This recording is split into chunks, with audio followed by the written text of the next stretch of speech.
Un point d'écart entre Auxerre 12e et Créteil 10e.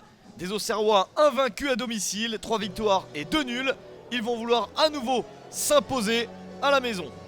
En face, Créteil n'a perdu qu'un seul match sur les 7 derniers joués. C'est un promu qui réussit bien. Pourtant, Diédiou sera suspendu et Michael Lesage blessé.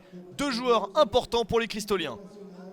Côté Auxerrois, Marester et Segbefia sont suspendus. Monconduit et Haddad blessés. Les Bourguignons ont la faveur du pronostic à la maison, mais se méfient d'une très bonne formation de Créteil qui a peu perdu certes, mais également peu gagné. Une victoire sur les 8 derniers matchs. Beaucoup de matchs nuls pour les Cristoliens. Aujourd'hui, ils pourraient s'en satisfaire au stade de l'Abbé Deschamps.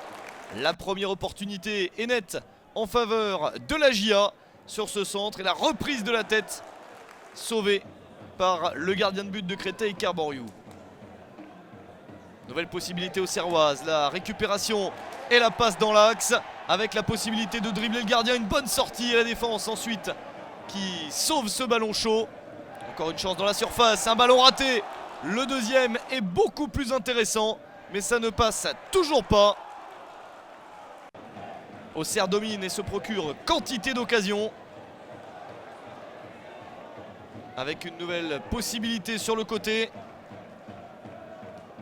La remise est très intelligente dans la surface. Le petit crochet supplémentaire en retrait pour la frappe. C'est sauvé. Deuxième chance.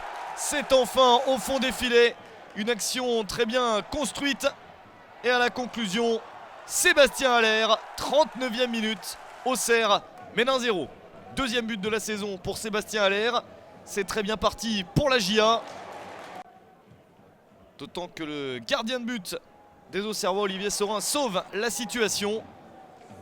Créteil qui se rebelle après l'ouverture du score adverse.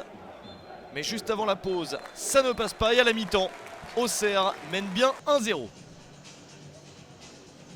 Des Auxerrois qui sont sur 2 victoires à la maison sans but encaissé. C'est très encourageant. L'opportunité peut-être de revenir dans la première moitié du classement pour les hommes de Bernard Casoni.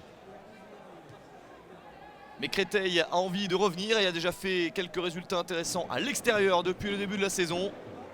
Une équipe de Créteil beaucoup plus offensive en seconde période avec ce ballon qui a failli passer au-dessus du gardien. C'est très bien joué d'avoir contré ce ballon in extremis.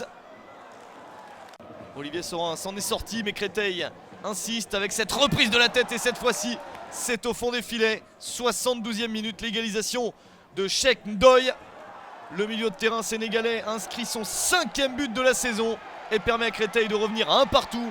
C'est Auxerre qui attaque pour essayer de reprendre la direction des opérations. Mais les Auxerrois n'y parviennent pas. Très bon point pris à l'extérieur pour Créteil. 1 partout entre Auxerre et les Cristoliens.